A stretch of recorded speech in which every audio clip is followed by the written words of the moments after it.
Assalamualaikum warahmatullahi wabarakatuh. Bismillah, alhamdulillah, wassalatu wassalamu ala rasulillah, amma ba'd.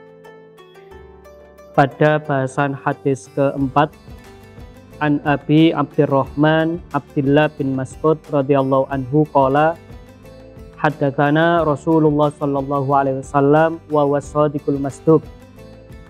Inna ahadakum yujma'u khalqu fi batni ummihi arba'ina yawman nutfah.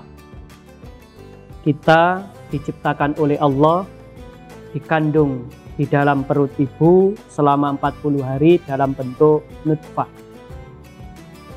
Summa yakunu alaqa mithla dzalik, summa yakunu mudghatan mithla dzalik, summa yursalu ilaihil malak fayanfukhu fi ruh wa yu'maru bi arba'ati kalimat.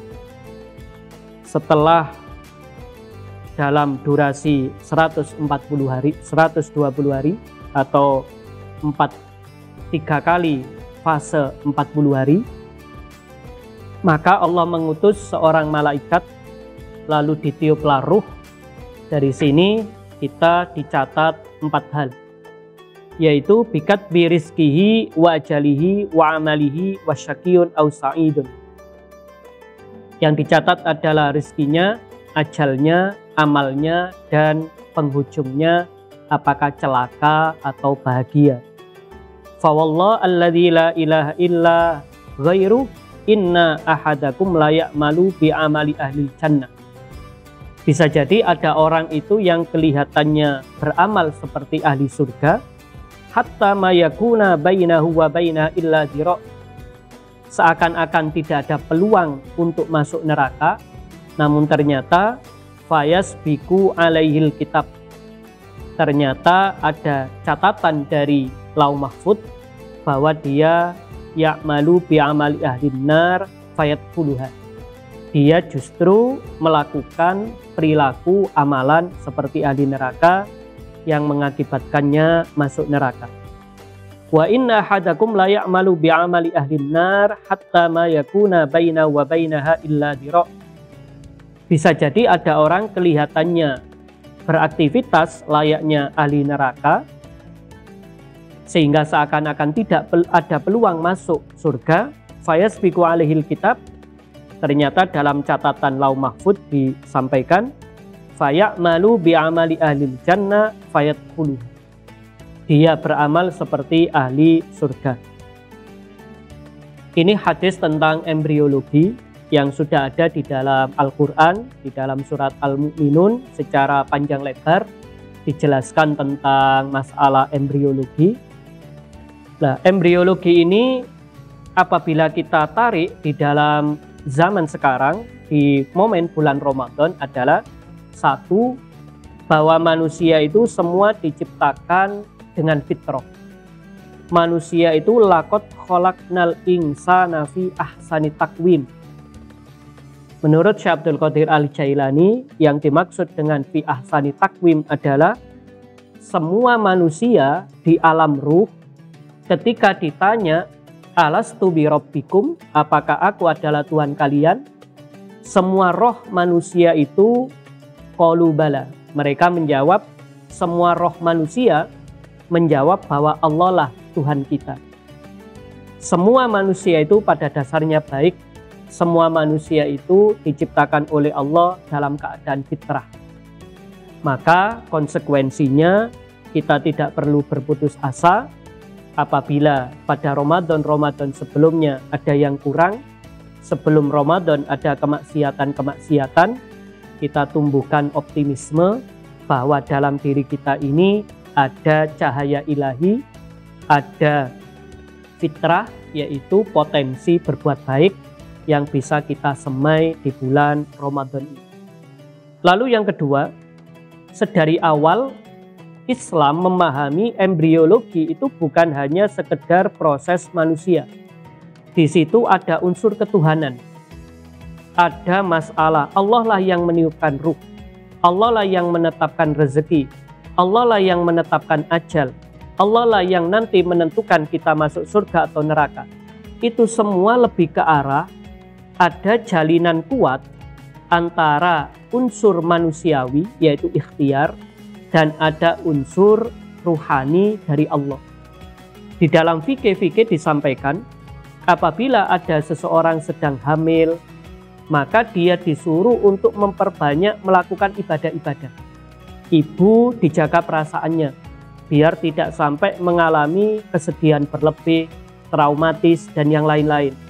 Sampai pada titik ketika seorang ibu hamil mengalami ngidam, seorang suami disuruh untuk memenuhinya biar tidak timbul kekecewaan. Karena kekecewaan dari seorang ibu bisa berpotensi mempengaruhi kondisi janinnya. Dan di dalam Islam juga diajarkan, apabila seseorang sedang hamil, disuruh membaca surat Maryam, surat Yusuf, dan sebagainya. Zikir-zikir tersebut, bacaan-bacaan tersebut pada dasarnya merupakan doa ikhtiar manusiawi agar kita oleh Allah diberi catatan rezeki yang baik, ajal yang baik, amal yang baik, dan penghujung yang baik layaknya Nabi Yusuf maupun kisah-kisah yang ada dalam surat Maryam. Selanjutnya, di dalam masalah embriologi ini bisa kita bawa di bulan Ramadan juga sama.